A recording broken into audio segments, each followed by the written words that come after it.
Good morning, everyone. Welcome to our latest episode in our Retirement Plan Academy. My name is Zach Hurst. I'm with the Trust Company of Tennessee. Alongside me, you'll see Adam Davies. Adam, more on us in just a minute, but let me get to some housekeeping items quickly so that we can jump into a fun little program today.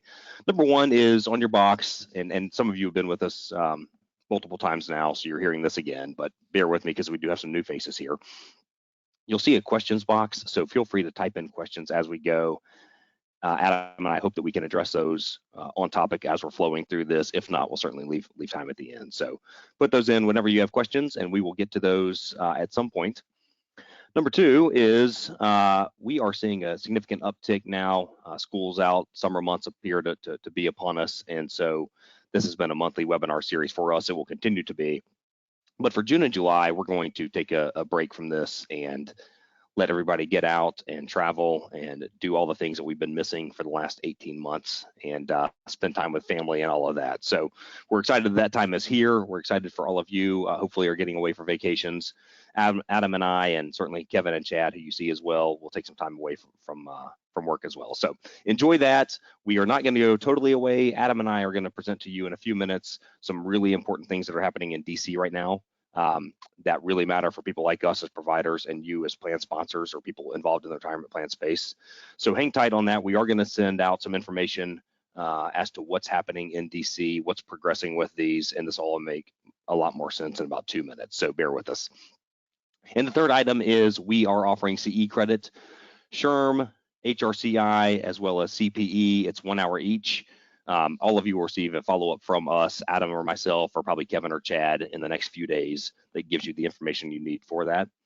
As it relates to CPE, I am still somewhat new at this, so let me use my cheat sheet here for those of you on the call who are going to use CPE credit.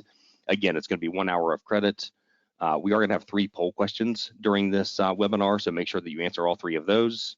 You have to stay for at least 50, that's 50 minutes. Hopefully we don't run much past that anyway. And there's going to be an evaluation form upon the exit of this webinar, and you have to make sure that you totally complete that.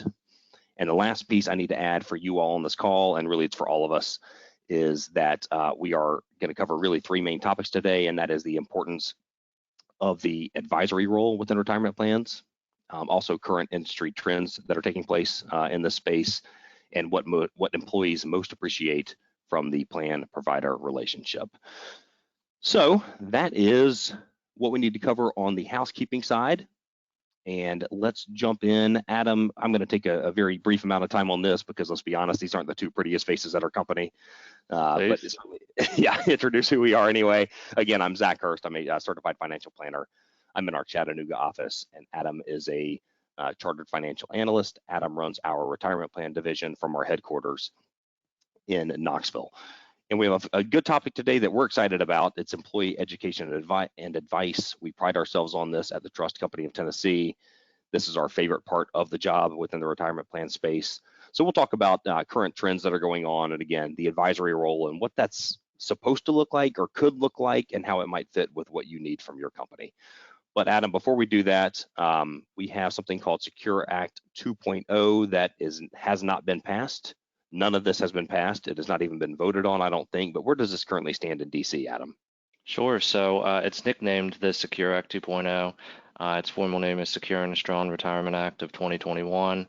And so it was introduced in the House Ways and Means Committee. It did pass that.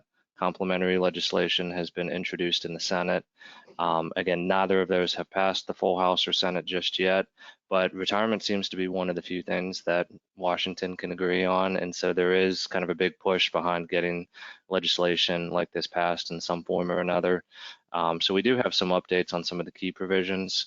Again, if this does progress through either the House, Senate, these are things we're tracking very closely, and we might come back from the break and offer a webinar in the next few months if this does pass. Yeah, great. And Adam, this is putting you on the spot. You may not know, but is there any sort of timeline out there as to when this might come to a vote with the House to start, I guess? No, there's no official timeline. There was talk of something like this coming out last fall. It kind of stalled throughout November, December, January, and then just kind of resurfaced at the beginning of May out of nowhere. So, it could be a month, it could be 5 months, it could be longer than that. It could be quicker than that. So no official timeline.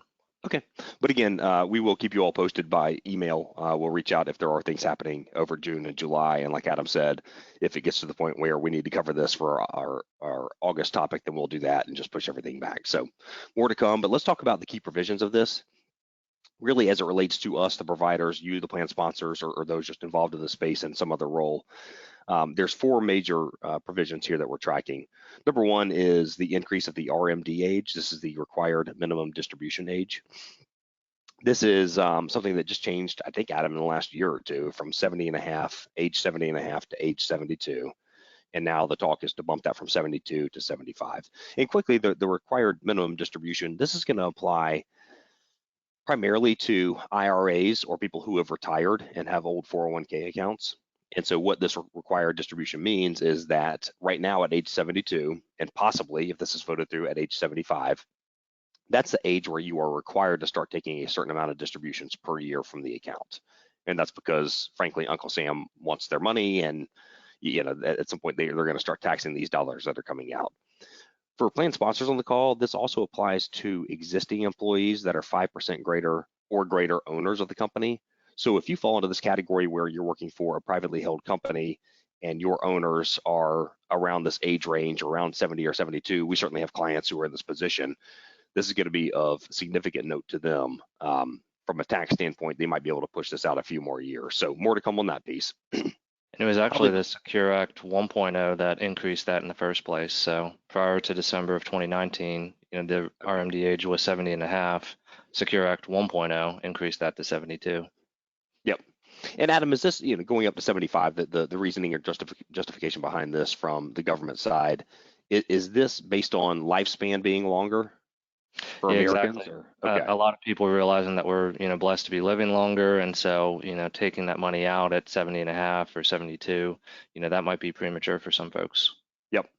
And this is, frankly, the average person, right? You're going to retire before age 75 anyway. You're going to start needing to take some money anyway to live off of this. But again, there's going to be a group of people at your company, most likely, that this will really impact. So it's a smaller group, but it's still important. Definitely. Auto enroll. So this is auto enroll and auto escalate are two of the three biggest trends, along with Roth 401ks that we're seeing in the space right now.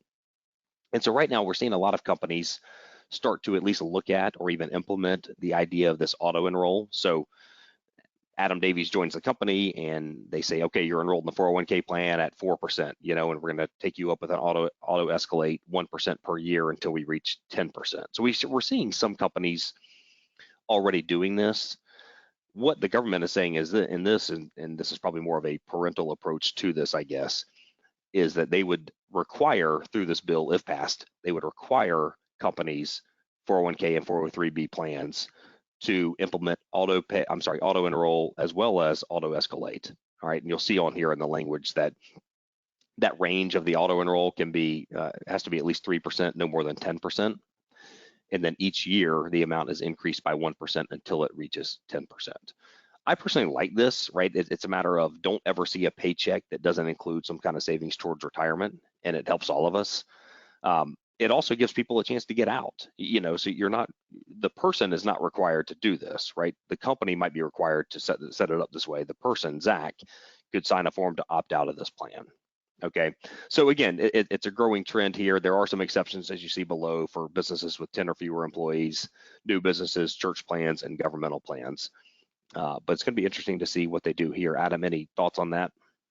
Well, personally, I'm in favor of this. I think it, is going to be a really great benefit for the participant. Of all the updates we're going to talk about today, I think this is perhaps the one most likely to be removed from the legislation, just because it does require a lot of administrative work on employers. You think a lot of small employers, or perhaps even those with many thousands of employees, auto enrolling those people, auto escalating them once per year is going to be extra administrative work. You have to work that out with payroll. So I could see some people pushing back against this, but overall, I think the concept is great. Yep. And two more provisions that we're keeping a close eye on. Adam, you want to talk through these? Sure. So this next one, I think a lot of people are going to be in favor of. So currently, right now, once you reach age 50, you are eligible to make that extra catch-up contribution of 6,500. And this legislation, if passed in its current form, would allow a second tier of catch-up contribution. So if you're 50 to 61, you'd still be eligible for that $6,500 catch-up. But once you reach age 62, 63, and 64, you would be eligible for an elevated catch-up of 10,000. So, a lot of people, whenever they're getting close to retirement, they're really trying to put away as much as they can, and so this would allow them to put away even more in those final years before retirement. This next one I think is pretty interesting in student loan contributions. Our last webinar in April was actually on this exact topic. We had seen this concept come up in many different pieces of legislation. We had speculated that it would be on the horizon in the not too distant future. And about 2 weeks after that webinar is when they introduced Secure Act 2.0. So it's great to see that they included this, but essentially if employees are paying down student loan debt, can't afford to save for retirement, as long as they can demonstrate that they're providing X% of their pay towards their student loans, companies can still give them that 401k match. And so I think this would be really great for some of those younger folks that are struggling to prioritize, should I pay down my debt first? Should I save for retirement? This would allow them to pay down their debt and have the company still help them save for retirement at the same time. Adam, remind me, on this webinar, we covered one company last month that had already had this done sort of in a private case. That company was Abbott Laboratories. Abbott. It was Abbott, right? So what happened, and for the people who were on that call last month, what happened with Abbott? Is this effectively saying that what they did can now be done across the board? Exactly. So this Okay. whole topic came up in 2017. Abbott Laboratories got special permission from the IRS via a private letter ruling. And so it said for just them, this one time, this one company, they're permitted to still make this retirement plan contribution if employees are paying down their debt. A lot of people were interested in it, so it gathered a lot of headlines. But it is not available to all plans. It's just available to Abbott Laboratories because they got that special permission. But this legislation could open it up for other plans universally. Got it. And for those who weren't on the call last month, we do have that on our website. We can pass that along with our that information along with our follow-up to you. I think it's worth it to go back and watch that if you haven't already. It certainly drew probably the biggest response that we've ever had from attendees who were interested in learning more about it. And so anyway, just if you get a chance, certainly take a look at that. And with that, we will jump into the regularly scheduled program. But before we do, let's launch poll question number 1 for all of you to answer.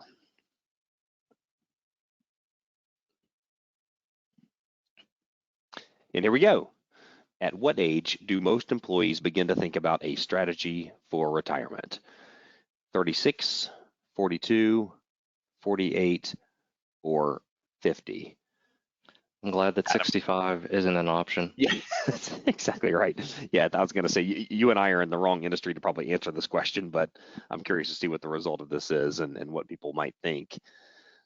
It's across the board, right? I mean, when we go into our various 401k plan meetings, you hear all kinds of different answers and people who are focused on this, and there's no real steady number. But this one is showing us, from the audience standpoint anyway, that they think kind of 42 and 48 are maybe the most likely answers. 36 might be a little bit too young for that.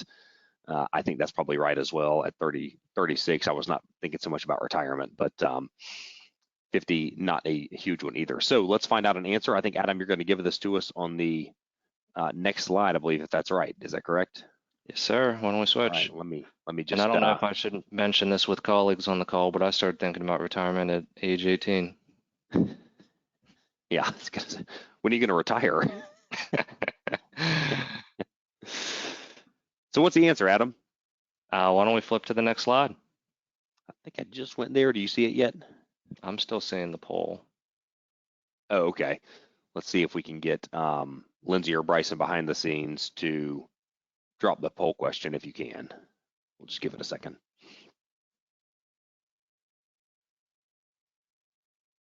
There was Lindsay for a blip. There we go. And I'm still seeing the poll question. Okay. Sorry, guys, I'm trying.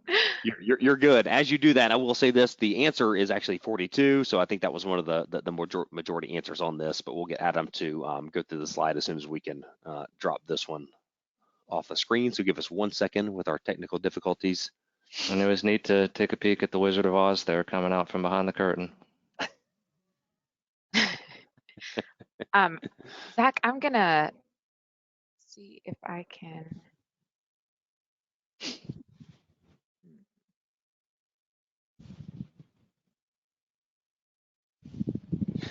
What she's doing is giving the CPE people more time to answer this poll question since they have to. Well, Adam, do you want to, as she's working on that, do you want to, and let me just, I guess my screen doesn't matter right now, but do you want to sort of just talk through where we were going with that right now? Yeah, absolutely. So in a minute, whenever the slide comes up, we're going to talk about some stats behind, why this employee education or advice is so important. And so, there's really some compelling figures. Zach said, most people don't start thinking about retirement until age 42.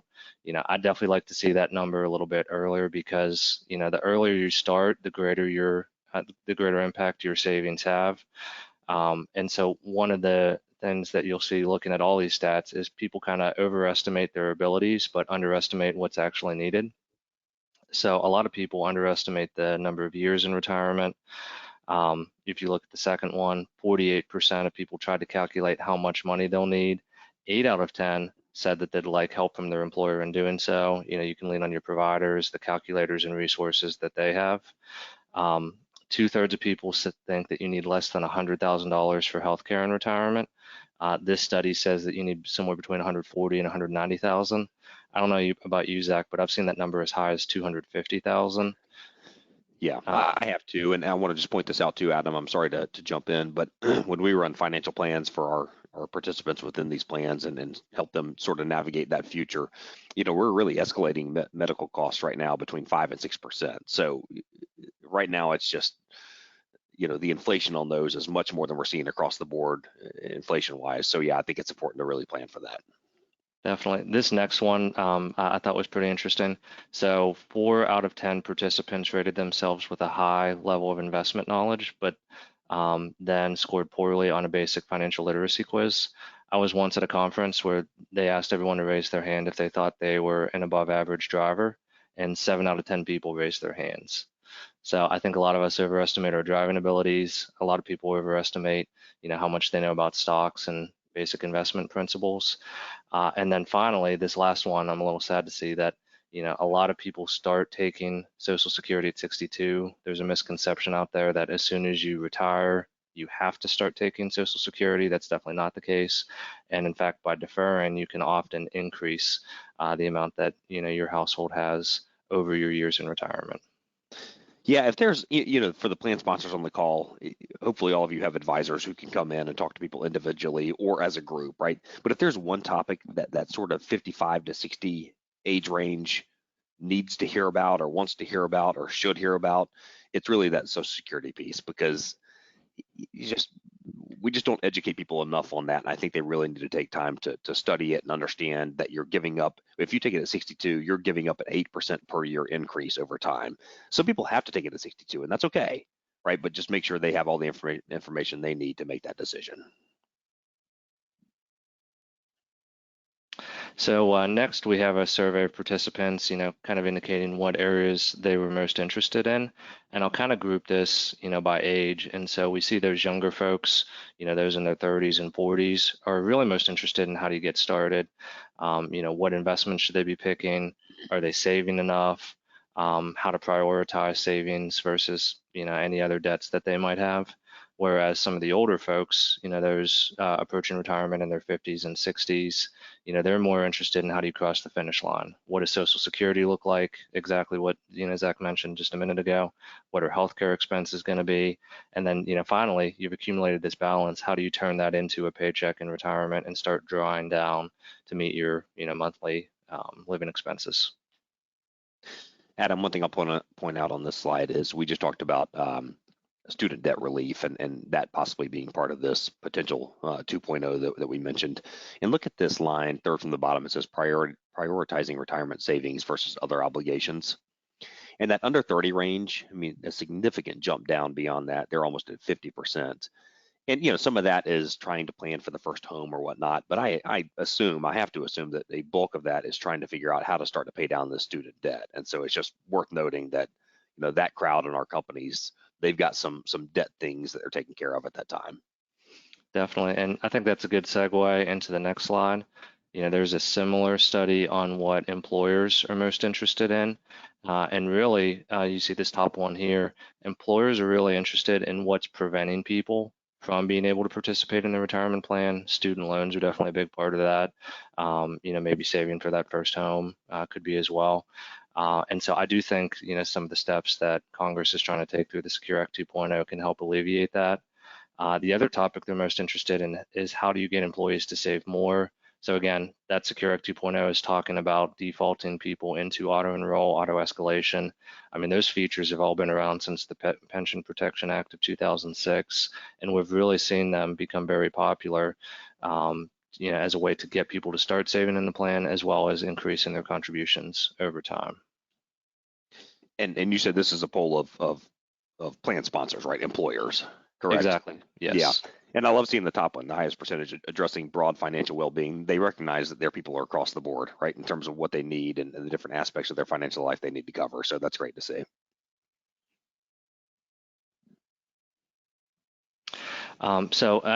From an employer standpoint, I think it makes a lot of sense to focus on these issues because, some of these financial burdens that their employees are carrying are distracting them from work. I mean, you can see 49% of millennials, 31% of Generation X, even 16% of baby boomers have reported taking time away from work in order to focus on financial issues. That could be something like refinancing a house and having to take a phone call during work hours. If their bank account has been overdrafted, if they need to set up, some sort of payment with a student loan provider. These are all things that are taking them away from their day-to-day jobs, making them less productive employees, and ultimately impacting the bottom lines. So I do think it makes a lot of sense for plan sponsors to do everything they can, leverage their providers and there's resources available to them so that their employees can be that much more productive and focused on their day-to-day jobs. I'm sure we all fall into this category somewhere, in terms of being distracted at some point, unless you started planning for retirement at age 18, and you're probably okay. All right, so we're going to move into the importance of retirement plan investment strategies, really start to focus in on that advisory role at this point and what you can offer to your employees through that service. But before we do, we are going to, I think, try to launch poll question number 2. If I have my stats right here, so give me 1 second on that. And here we go.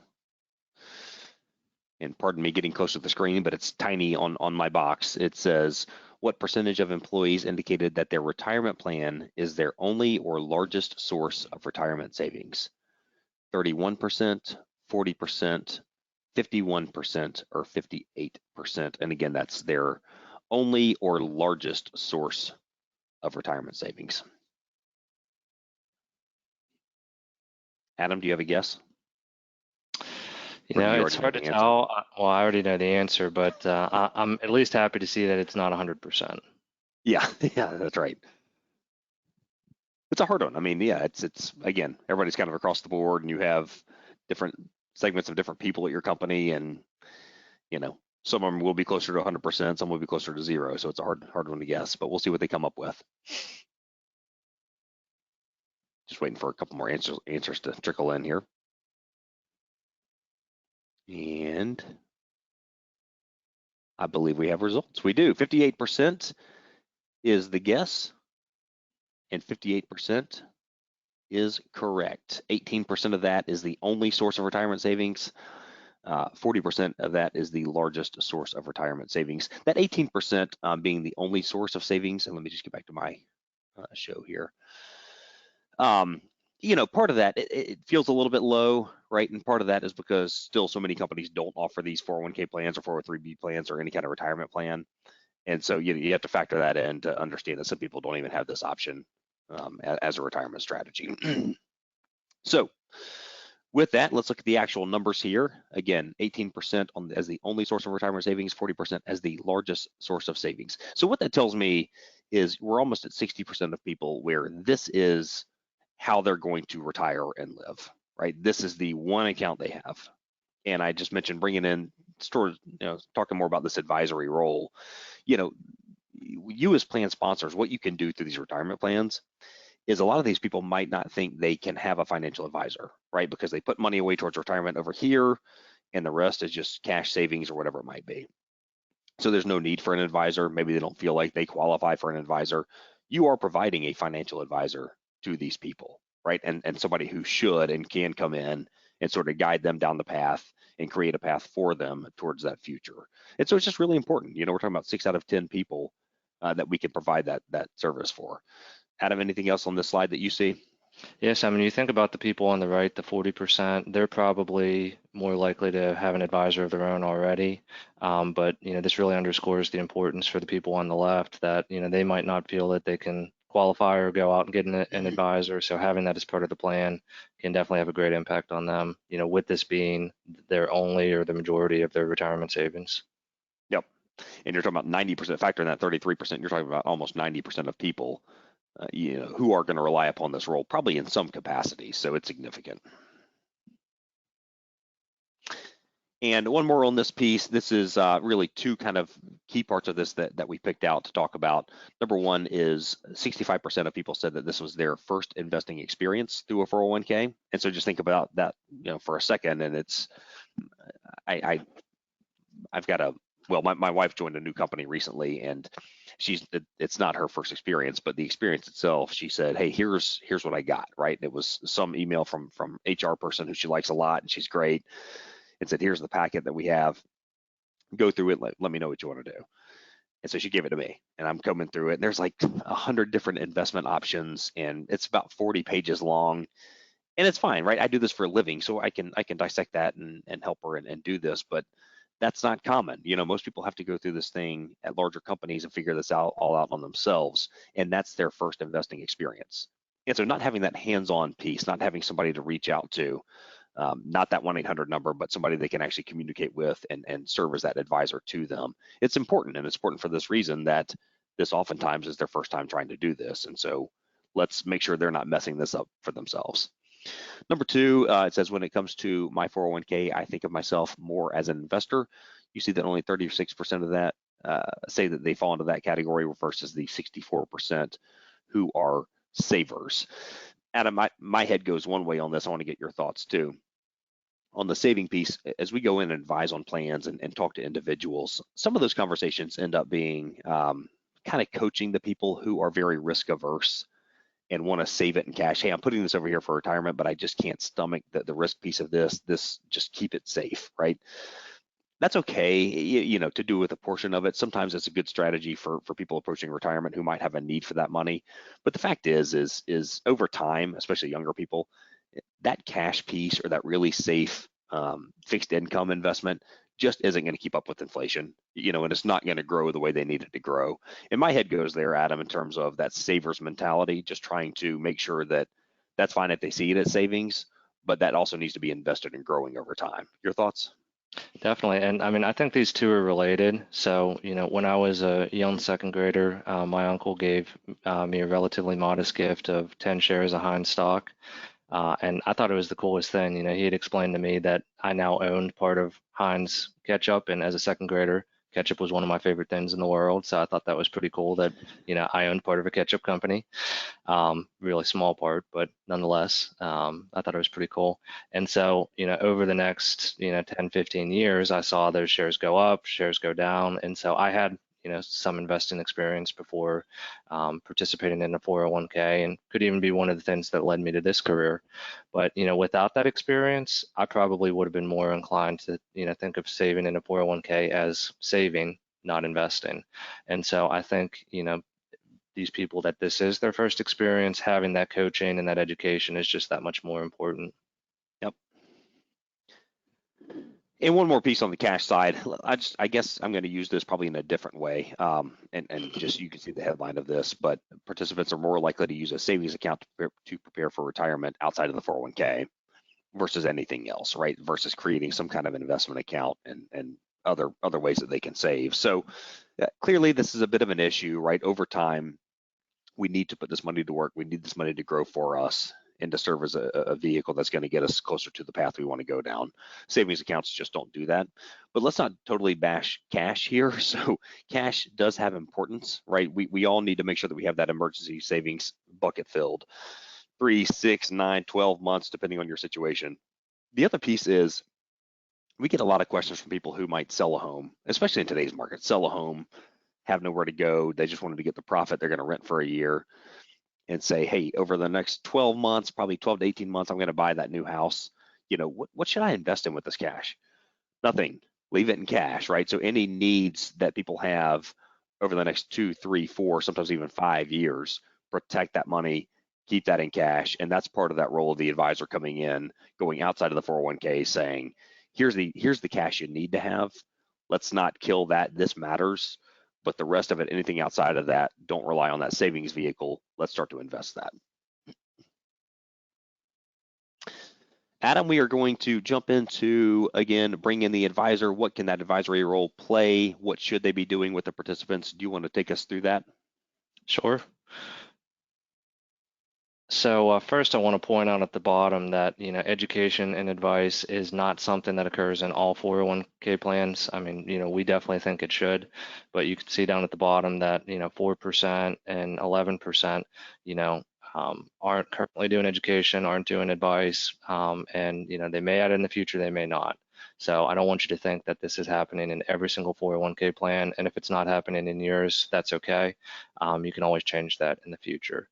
But what we typically see is one of two approaches for those plans that are doing it. Some plans will provide, education. Some plans will go that extra step and provide advice. And it typically depends on what type of service provider you're working with. In earlier webinars, we covered the difference between a 321 and a 338 advisor. Those names are a bunch of jargon, but 321 advisors essentially give recommendations. And so they're more likely to offer education to plan participants. This could take the form of like a group employee meeting. They'll run through the provisions of the plan, say, here's general investing principles. You want stocks when you're young, bonds when you're getting closer to retirement, but they won't actually sit down with person A, person B and say, based on your situation, here's what you should do. So here at the trust company, we do serve as that 338 advisor. And so to both the plan and the participants, we give investment advice. And so we'll actually sit down and, with person A or person B and say, tell me about your spouse. Do they have a 401k? Do they have a pension? Tell me about your family's medical history, longevity. Do you think you'll live until 90, 80? What should we plan for? And customize the investments towards, their unique situation. We also do education in a group format. But at a high level, those are probably the two most common approaches that we see. So clearly, plan sponsors could just call their provider and find out if they do have an advisor as to whether they can provide only education or also advice. But that's an extra step. Is it fair to say, I'm thinking about clients that we have who talk about their past experience, is it fair, Adam, to say that if you have somebody who comes in once a year or whatever it might be, brings the entire group together in a large room and you have a presentation to the group, right, about the plan and all that, and then they take off, no one-on-ones, none of that. Can we assume that person is probably providing education only and cannot provide advice? Definitely, that would be the more common approach. Okay. What you'd want to check is, are they doing one-on-one participant meetings before or after that group and employee meeting? Are they holding themselves out to be available to participants in between meetings? For the plans that Zach and I work on, we give participants our direct office line, and they're able to call us up, Tuesday, Friday, whatever time works best for them, and say, hey, I have a question about my account. Can you give me some advice? And so we're taking those calls even in between meetings. Yeah. And one step back on this. So you mentioned some plans don't have an advisor, right? And so let's just think about the key components of a plan. You're going to have your record keeper. That's probably your go-to person as a plan sponsor, maybe a third-party administrator. And so, Adam, you're saying that some plans, that's the only two roles they have. There is no advisor on the plan at all. Is that correct? Correct. And I mean, even some plans with advisors, we see advisors take a more proactive or less proactive approach in providing education. So, you could have all three service providers, you could have one or two service providers. That isn't necessarily indicative of whether you're getting education or advice. I mean, we talk to plans all the times that, have an advisor, that's part of their service model, and they've been just advising the plan, not the participants. Okay. We move to the next one. So I think this is a pretty interesting page in that, where you as a plan sponsor set your employer match can kind of have ramifications in terms of dictating how much participants could save. There was a really good study done a couple years ago that showed that your employer match can actually be a psychological anchor for participants. So I'll just use an example. Maybe your employer match is 100% of the first 3% that employees save. We'll see a lot of people target what they're deferring to exactly equal your match formula. So in that example, they might only save 3% because you're only matching 3%. And so, you think of what a lot of investment experts recommend, it's typically 10 to 15% of pay, what the employee is saving, what the company's matching should go towards a retirement plan each year. And so if you're setting your match at, 100% of 3, employees are saving 3, you're giving 3, that's a total of 6%. That may lead them to come up a little bit short towards retirement. So, if increasing your match is not affordable or not part of your budget, that's okay. You can structure your match in a cost neutral way. Maybe instead of 100% of the first 3, you do 50% of the first 6. So that way you're encouraging participants to save a little bit more of their own money. They're saving 6, you give 3, you're at 9%. You're already pretty close to that 10% threshold that a lot of experts recommend. So again, this is something that your provider can help you look at your plan demographics, what you're willing to contribute, and then come up with that right formula so that you can kind of take plan design steps to help encourage employees to save the right amount. Yeah, and anytime you sit down with somebody one-on-one and just explain out that matching formula, I mean, Adam, it's about 99% of the time they do at least enough to cover that match. So exactly. Very rarely do we see them go above and beyond unless saving is just, really important to them. Yep. So this is a pretty neat page to follow, and it shows, what percent of plan participants are saving more than 10%. And so, if you think about it, we all have day-to-day living expenses. I mean, we have other priorities. You saw some of the stats about, employees are trying to figure out, should they pay down debt? Should they save for a house? Should they save for kids' college education? So, we all have expenses that we're trying to save for. And how do you determine the right amount that should go towards 401k? Well, this is where I think having that advice, someone to lean on, can really be beneficial, because one of the things we do for our clients is show them, what an extra $25 or an extra $50 out of their paycheck today can grow to in the future. We're going to show some slides in just a minute showing what some of those projections look like. But it's really beneficial to a lot of participants to see, okay, if I make this short-term sacrifice today, what can that get me in the future 10, 20, 30, 40 years from now? And I think that's when you see a lot of people really move the needle and decide to save a little bit more.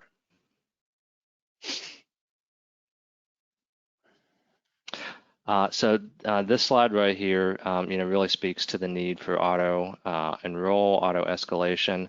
If you look at the number of times participants have increased their 401k contribution or changed their investments, oftentimes what they select when they join the company or at 1 or 2 points throughout their career will determine where they are for many, many years.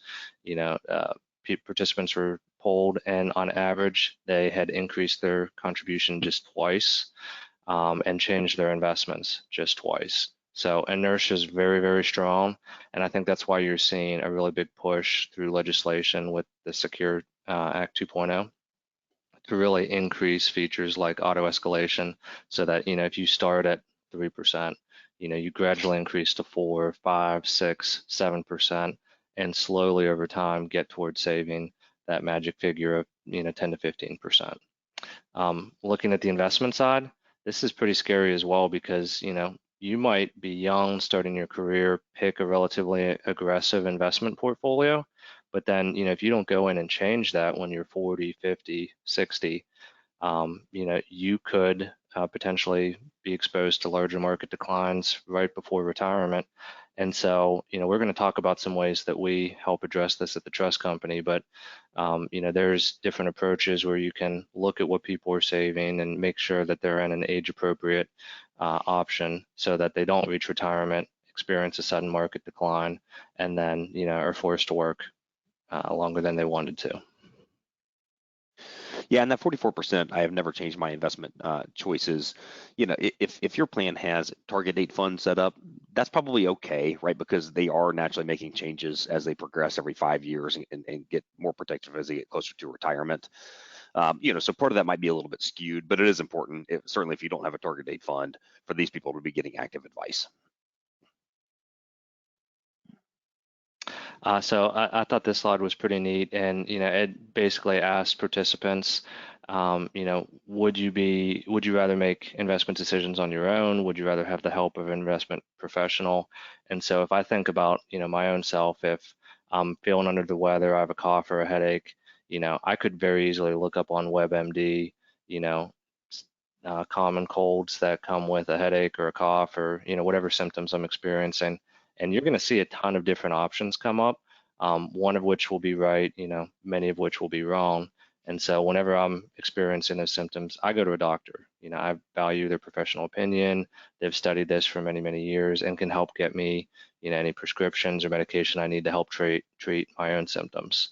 And so if you think about investments, if you don't have the help of an advisor, you're essentially asking participants to write their own prescription, diagnose their symptoms, figure out what's right for them. And I don't think a lot of people have the training or even the interest in doing that on their own. So you can see a lot of people, 95%, would really like that help from a professional.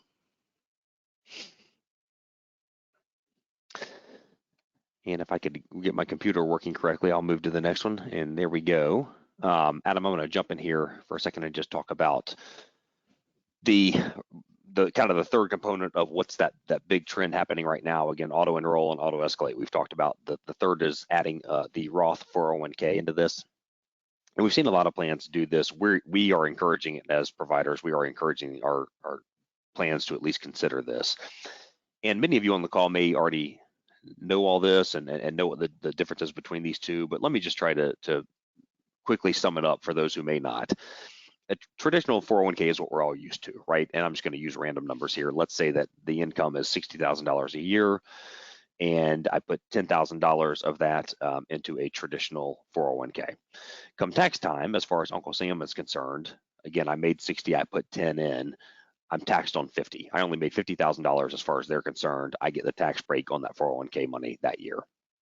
Then over time, that money grows tax deferred. So I reach 65 or 70 or whatever it is, and I retire, I guess 75 now based on what we're seeing here, but I retire, and now that money is going to be taxed at my ordinary income bracket in retirement, which who knows what that'll be, right? So in today's world, in my head, I'm thinking, all right, well, I've got this big sum of money at the end, and let's assume that 75% of that belongs to me and 25% belongs to the government. Okay, so I've gotten that tax break year over year, but I know that my hit's coming down the road. Roth, same scenario. I make $60,000 a year. I put $10,000 into a Roth 401k. As far as Uncle Sam is concerned, that year for tax time, I still made $60,000, so I get no tax break. Instead, that money grows tax-free, right? So many years down the road, I'm thinking about retirement, and now I've got this big pool of money that I know 100% belongs to me. So people say, what's the right or the wrong in this? What's the age where it starts to matter? If we knew future tax brackets, we could answer that question. But to me personally, and Adam, I want to get your thoughts on this too. To me personally, the idea of tax-free growth over time, since I don't know what's coming in the future, outweighs the current year tax break for me. Adam, what do you think? Well, the other thing I'd add is that any company match is going to be going in on that pre-tax traditional basis. Right. So even if you contribute 100% of your funds through Roth, you're probably still going to have some pre-tax money from the company side. And so it's just nice to have that tax diversification where, maybe once you retire, you pull your pre-tax money up to the next, tax bracket, and then from there you pull Roth. And so it just gives you different options in retirement. And so a lot of people, aren't really sure what's right for them. And so this is where, an advisor can help say, okay, based on your situation, your age, your goals, your income, here's what we'd recommend for you. Yep. And that's probably especially true on maybe, let's just call it the C-suite side, where, that current year tax break has a significant meaning, potentially for them. And so it's really sort of mapping out with them, okay, where are the levels where you are? How does it relate to your tax bracket? And seeing if this makes a sizable enough difference for them, or if Roth is a better option. So Adam mentioned a minute ago, helping people see the impact, right? So sitting down with your employees and saying, why am I doing this again? I don't want to give up any of my pay for this thing. I just don't get it, right? And so just trying to simplify for them and help them understand what this can actually do. So what we show is this top chart shows a salary of $60,000, which was probably why that was in my head a slide ago. And if you look to the far right, we have consistent Connie. And what Connie is doing is putting in 6% into the 401k plan, and she is getting a company match for that, okay? So what we want to show her is the actual paycheck impact, as well as the actual amount going into the plan, right? So we're telling Connie that she's putting away $117 per paycheck. And then right below that, right, again, this is a traditional 401k, so she's getting a tax break in the current year. We're showing her that she's getting $250 in, putting $250 into the account, 150 of hers plus 100 of the employer's. So 250 is going into the account for only $117. And then we're showing young Connie perhaps that, hey, Connie, do this for 30 years. And this amount that you've put in of $108,000 total with 7% average market growth, that's going to be $612,000, with the significant bulk of that coming from just market growth. And look at the far right. So if somebody is 25 years old and they're not thinking about retirement, but you're trying to educate them on why it's important, we're telling them over 40 years, if you put in less than $150,000 into this plan and do it consistently with a company match, you're over $1.3 million, with over $1 million of that being market growth. So I just think it's Adam, to me, this is an opportunity to show them the immediate impact as well as what it could do for them down the road. Exactly. I mean, if you tell someone, hey, you should save 6% of your pay, they're going to say, okay, yeah, that's great. I have other expenses that I need to do day to day. But if you show them, hey, if you can live without $117 in your paycheck in exchange for 1.3 million 40 years from now, I think a lot more people are willing to make that sacrifice. Yep. So and that's part of the enrollment, right? So this is part of however you are enrolling your employees. If you're doing it, if you've got a provider coming in to do it, just having something like that, maybe an example like that, to try to help educate that crowd. And then speaking of that crowd, and really all of us now, is the technology piece and how we can utilize that. So I assume that anybody on here with a 401k plan, you also have the ability to log into an account. Your employees have the ability to log into their account and utilize the different resources on there. One thing that we really like about what we use and have seen others use is the retirement calculator. And the piece of this is it doesn't capture your entire financial picture, right? So it's really just going off of what we can see in that particular account, which again, for 60% of people or 58% of people is the bulk of it. But anyway, what it does is it sort of triggers action for people and positive action for people. And so you see that it says 61% of those who have used an online calculator have taken one or more actions, and we go through to list what that is. Clearly, increasing the 401k contribution is going to be the biggest piece because they're there and they understand, well, if my calculator is telling me that I'm not really setting myself up for enough monthly payments over time, let me start by increasing this, which is great. Right, some change their spending habits. I like the third one a lot, of course. I'm biased on this, as are you, Adam, but accessed online advice myself through my 401k plan. So it triggers them to go utilize those resources that you're providing for them, that financial advisor that is theirs to use if they want to.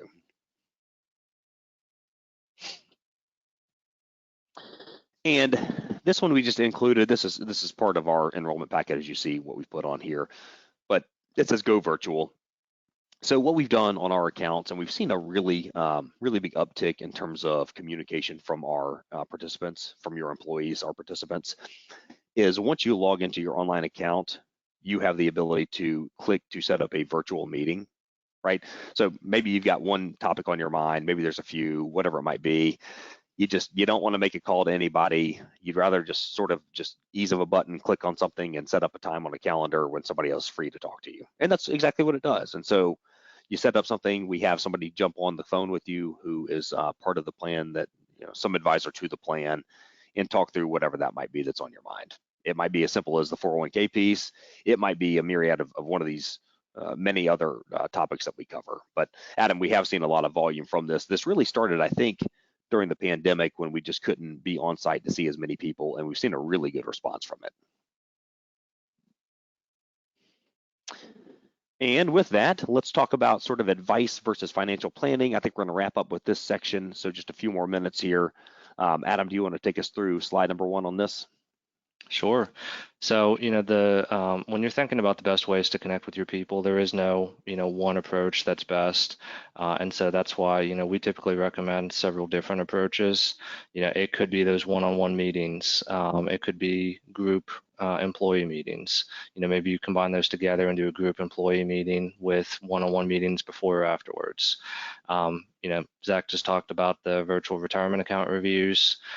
We can even, you know, look at things like targeted participant outreaches where, you know, if we see someone that's 65 years old and still 100% in stocks, you know, maybe they want a gentle reminder saying, hey, you know, is this what you wanted? Or, you know, have you just not gone in and looked at your investments over the past 5 or 10 years? And then finally, you know, for those folks that are kind of in the home stretch, 5 to 10 years away from retirement, that comprehensive financial planning can play a big part in helping them understand what Social Security looks like, what, you know, Medicare supplements and healthcare expenses could look like. And so sometimes we see those included as part of service models, sometimes they're not. You know, we do include that complimentary as part of our service model, but all these different ways can help employees get the advice they need, you know, whether they're young and just starting out or kind of, you know, in the final 5 to 10 years of their career, trying to figure out what retirement life might look like. Yeah, you mentioned earlier about, you know, participants giving us a call, right? Talking about what's going on in their lives or their plan. Adam, it might start with a question about the 401k, but it's almost always 90+% of the time, it's some other financial topic, right? That's behind it and that we end up talking to them about and leading into some kind of a planning talk, you know, so it's just interesting the way that works. We are the 401k advisor, and typically we spend the least amount of time advising on the 401k, and it's a lot more about the overall planning side. I mean, there's just so many variables, you know, how much are you saving? Are your investments correct? You know, what should you be doing versus what your spouse is doing? What Social Security look like? Or, you know, your spending. There's just so many variables. Yep. One more poll question I think we can launch now if Lindsay and Bryson behind the scenes are ready for us.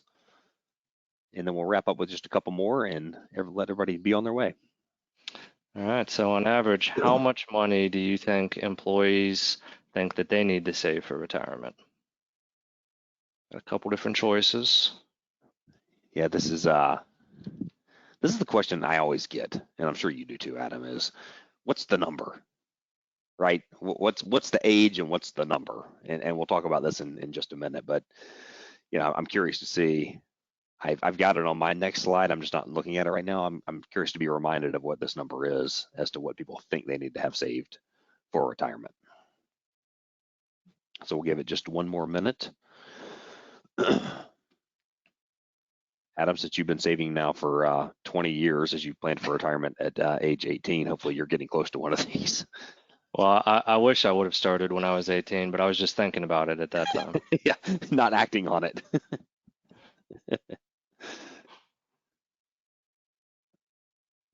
Okay, here we go. Got some results coming. $1.3 million is the majority answer here. And let me steal the screen back. Lindsay or Bryson, whenever you get a chance. And I will, go back one. It is $1.7 million that they think they need to have saved for retirement. The truth is, who knows, right? It's that, again, that's the question that we always get. We don't know. You know, it depends on your lifestyle. So if somebody says this $1.7 million enough for retirement, Well, I don't know, do you spend $300,000 a year? Then if so, it's not enough, right? So it's really just kind of mapping out the full life and the full retirement period with them. And it sounds intimidating to people, and it sounds like a long process. It's not. It's just a quick sit down, just have the information in front of you, talk through the whole scenarios, and look at what makes most sense for you from a retirement age and a retirement amount standpoint. Go ahead, Adam. Were we going to say something? Well, I was going to say, and I know we're coming up on time here, so maybe we can go through these next couple slides pretty quickly. But, if you look at participants and different polls, surveys, really what's on their minds. Here's some figures here, but really what they're most interested in is, what age can they afford to retire? How much money do I need to save for retirement?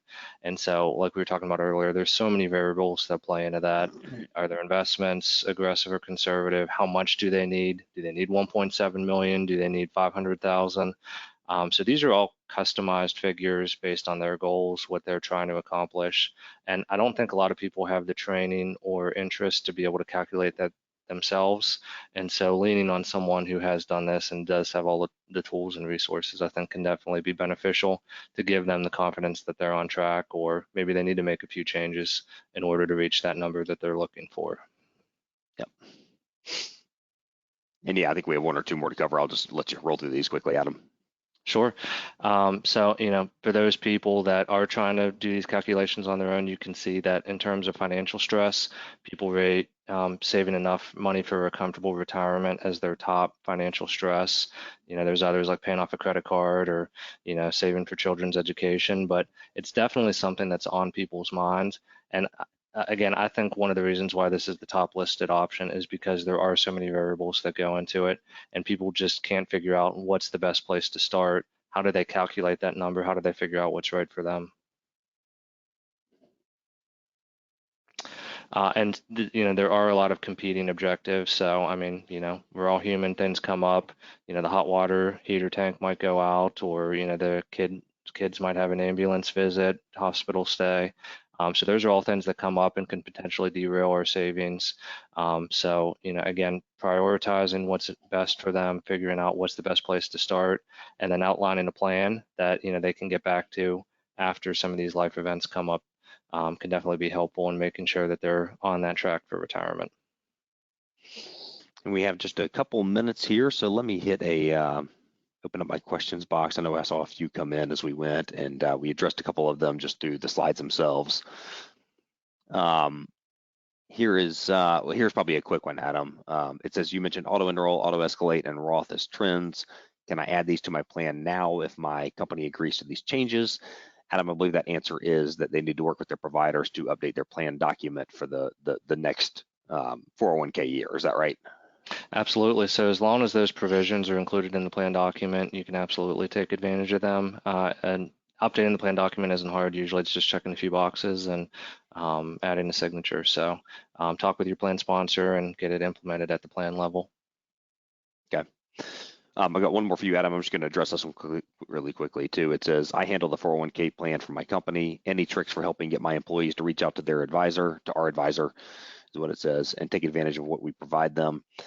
Just constantly educating them, reminding them that the resources they have. I think probably the most impactful thing you can do is bring that person in for a couple of days, and not for these big group presentations. Do that, if it fits who you are, but put them in a spare office and just let people know that they're there, or have a sign up sheet, however it works best for your people, but just consistently have them on site, whether that's quarterly, semi-annually, or annually, so that people know that they have a resource to go talk to.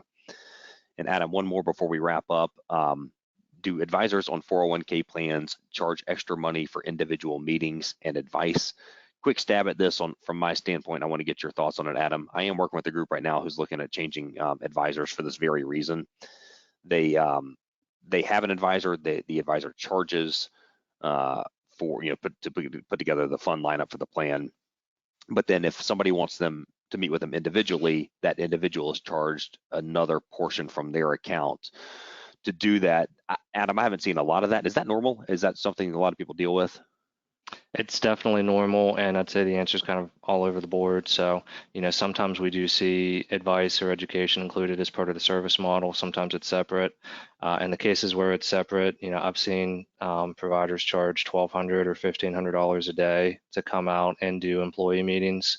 At the trust company, that's part of our service model. We don't charge extra for that or for the individual calls. But it's definitely dependent on your service model, and we kind of see both scenarios. Okay, good. All righty, good questions. Good topic. Again, we are going to take a break June and July on this, but we probably will be in touch with all of you via email, just updating you on what's happening around that potential Secure Act 2.0. Adam, have I forgotten anything? I think that's it. Appreciate everyone listening. Let's go enjoy our mornings. Again, there is an exit poll once you leave here. Please take that, especially those who need CE credit, so that we can send that over to the right places. But thanks so much for joining us, and we will see you again soon. Have a great summer, everyone.